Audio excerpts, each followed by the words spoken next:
Hi there, let's set up your MetaMask wallet. To start, visit MetaMask.io. Tap Download to install MetaMask extension on your browser. After agreeing to MetaMask's terms of service, select Create a new wallet. Now type in a password you find easy to remember. This password is used to unlock the wallet on your browser.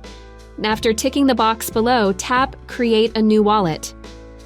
Watch this video to learn more about how MetaMask works and how you can keep your wallet safe. Then select this button.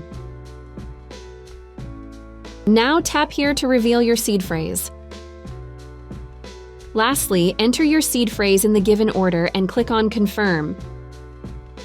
Through this process, MetaMask will ensure you have saved your seed phrase. Your wallet is all set and ready to go.